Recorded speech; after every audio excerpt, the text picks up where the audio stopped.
Sering disebut sebagai wakil Tuhan untuk menegakkan keadilan di muka bumi. Seorang hakim seharusnya bersih dan taat pada hukum. Namun sekali lagi wakil Tuhan ini ditangkap karena kasus suap. Tak tanggung-tanggung saudara, kabarnya uang suapnya sebesar 60 miliar rupiah.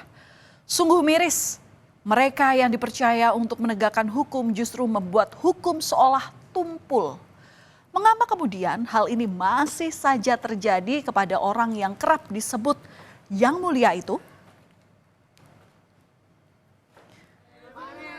Pada Sabtu 12 April 2025, Kejaksaan Agung menetapkan 4 orang tersangka suap penanganan perkara di Pengadilan Negeri Jakarta Pusat. Keempat tersangka adalah Ketua Pengadilan Negeri Jakarta Selatan Muhammad Arif Nurianta, Marcella Santoso dan Arianto selaku pengacara, serta Wahyu Gunawan yang merupakan panitera muda perdata di Pengadilan Negeri Jakarta Utara. Pemberian suap ini terkait pengurusan perkara pemberian fasilitas ekspor minyak sawit mentah atau CPO dan turunannya. Yang menyeret 3 koperasi besar antara Januari 2022 sampai dengan Maret 2022. Agar majelis hakim yang mengadili memberi putusan onslak atau perkaranya tak terbukti dan dapat lepas dari tuntutan hukum. Perkara ini terjadi di Pengadilan Jakarta Pusat.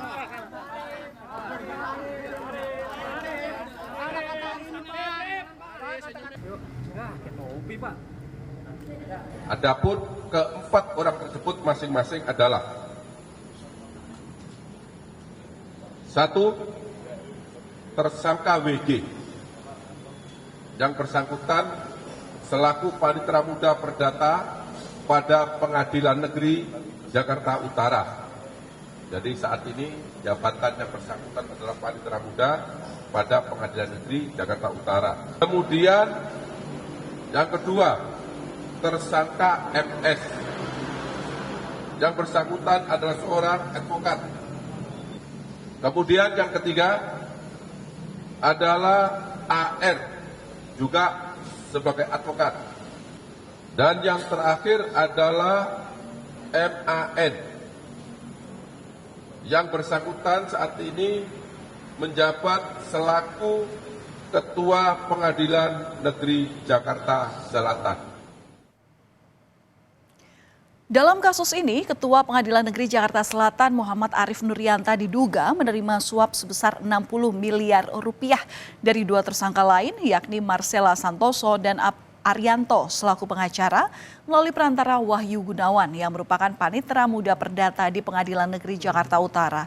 Suap ini terkait dengan pengurusan perkara pemberian fasilitas ekspor minyak sawit mentah atau CPO dan turunannya, yang menyeret 3 korporasi besar antara Januari sampai dengan Maret 2022 agar majelis hakim yang mengadili memberi putusan onslak atau dapat lepas dari tuntutan hukum.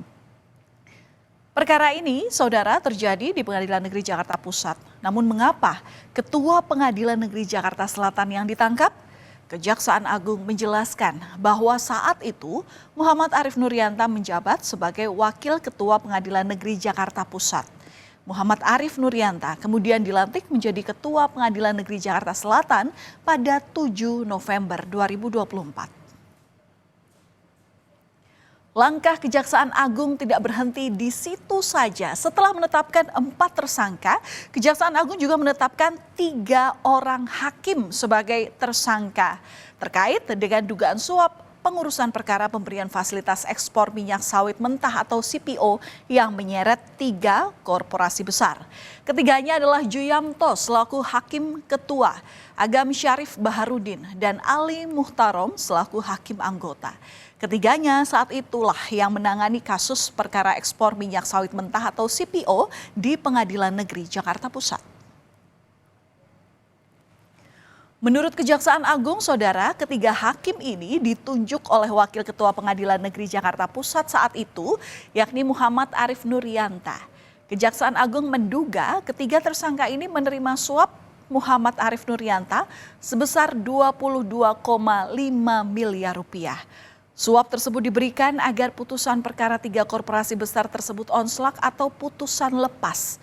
Namun yang kini menjadi pertanyaan, Dari uang 60 miliar rupiah yang diberikan pada Wakil Ketua Pengadilan Negeri Jakarta Pusat saat itu, Muhammad Arif Nuryanta, hanya sebesar 22,5 miliar rupiah yang sampai ke tangan para hakim. Lalu, kemanakah sisanya? Jadi uang 60 miliar itu diterima oleh Wakil Ketua Pengadilan Negeri Jakarta Selatan saat itu. Jakarta Pusat pada saat itu. Kemudian tadi saya sampaikan berapa yang diberikan kepada 3 majelis hakim, sudah pada dengar semua. Pertanyaannya gimana sisanya? Inilah yang masih kami kembangkan. Apakah sisanya masih ada yang dibagi kepada orang lain, ataukah seluruhnya dikuasai atau dalam penguasaan yang bersangkutan, yaitu tersangka MAN. Seiring dengan penahanan 7 tersangka dalam kasus pemberian suap dalam rangka pengurusan perkara pemberian fasilitas ekspor minyak sawit mentah atau CPO dan turunannya yang menyeret 3 korporasi besar, pihak Kejagung juga menyita sejumlah mobil mewah. Mobil-mobil mewah tersebut merupakan milik para pengacara yang diduga berperan sebagai pemberi suap dalam kasus ini. Ada pula 21 motor dan juga 7 sepeda yang ikut disita. Selain mobil dan motor mewah, penyidik juga menyita 10 lembar uang dolar Singapura pecahan 100 dan 74 lembar uang dolar Singapura pecahan 50 di rumah tersangka Arianto, serta 4.700 dolar Singapura di rumah tersangka Marcella Santoso.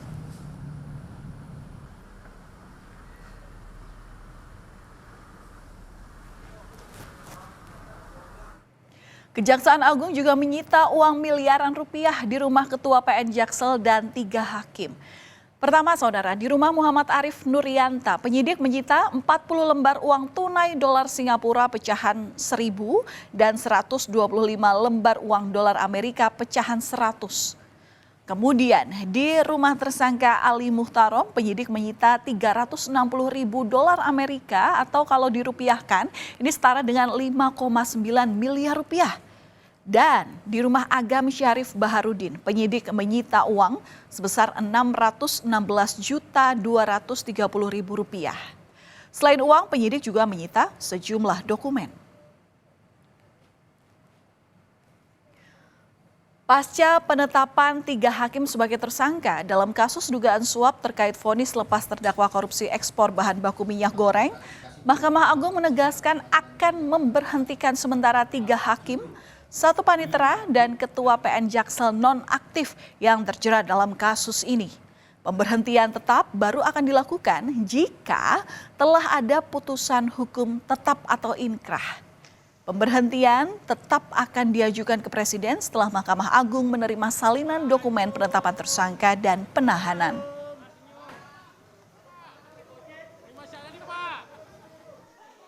Mahkamah Agung menghormati proses hukum yang dilakukan oleh Kejaksaan Agung terhadap Ketua Pengadilan Negeri Jakarta Selatan dan Majelis Tipikor, Majelis Hakim Tipikor pada Pengadilan Negeri Jakarta Pusat. Hakim dan panitera yang telah ditetapkan sebagai tersangka dan dilakukan penahanan akan diberhentikan sementara jika telah ada putusan yang berkekuatan hukum tetap akan diberhentikan tetap. Sementara itu, juru bicara Komisi Yudisial Mukti Fajar Nurdewata menyebut akan melakukan penyelidikan mendalam guna menelusuri dugaan pelanggaran kode etik dan pedoman perilaku hakim. KY juga akan berkoordinasi dengan Mahkamah Agung dan Kejaksaan Agung untuk melakukan pendalaman terkait kasus tersebut. Yudisial sangat menyayangkan dan prihatin sekali terhadap peristiwa tersebut, dan oleh karena itu KY menggunakan hak inisiatifnya untuk menerjunkan tim dalam menelusuri dugaan pelanggaran kode etik dan pedoman perilaku hakim, dan tim juga akan mengumpulkan informasi dan keterangan terkait kasus tersebut. serta memproses informasi atau temuan apabila ada indikasi pelanggaran kode etik hakim. Memang, Saudara, pihak Kejaksaan Agung menyebutkan bahwa uang sebesar 60 miliar rupiah itu diberikan oleh pengacara terdakwa melalui tersangka Wahyu Gunawan kepada Ketua PN Jaksel. Dan kemudian uang tersebut dibagikan kepada 3 hakim. Namun dari mana sebenarnya asal-usul uang 60 miliar rupiah ini? Apakah ini murni milik pengacara atau justru ada orang lain di balik kasus suap ini?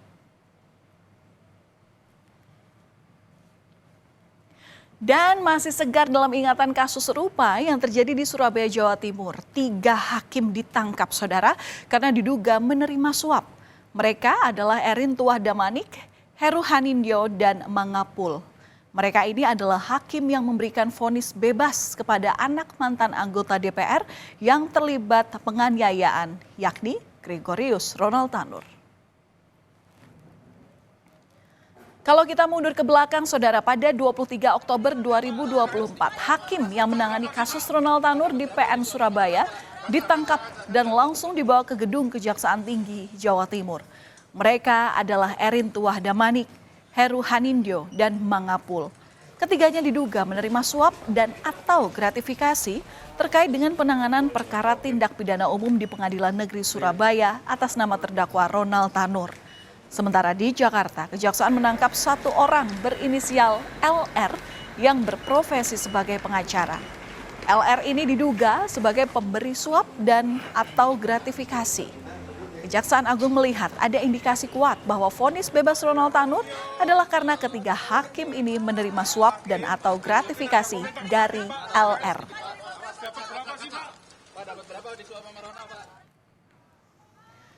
Dalam kasus ini juga melibatkan mantan Ketua Pengadilan Negeri Surabaya, Rudi Pramono. Penyidik Kejaksaan Agung menemukan bukti keterlibatan Rudi Pramono atas vonis pembebasan Ronald Tanur yang diputuskan pada 3 hakim di PN Surabaya.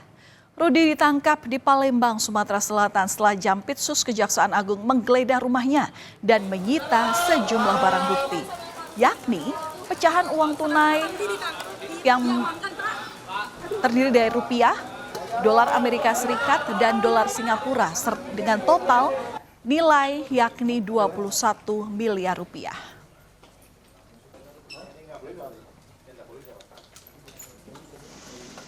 Tidak hanya ex-ketua Pengadilan Negeri Surabaya yang terlibat dalam kasus ini, mantan pejabat Mahkamah Agung Zara Frikar ini juga turut terlibat. Zara Frikar diduga menerima uang suap sebesar 5 miliar rupiah dalam bentuk pecahan uang asing. Suap ini untuk tetap menyatakan Ronald Tanur tak bersalah pada tingkat kasasi. Saat itu Zara Frikar menjadi perantara dalam kasus Ronald Tanur.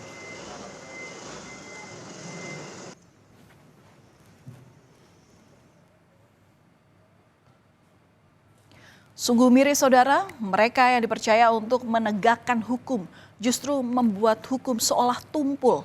Mafia peradilan harus benar-benar diberantas. Karena jangan sampai kesucian peradilan kembali dinodai oleh orang-orang yang tak bertanggung jawab.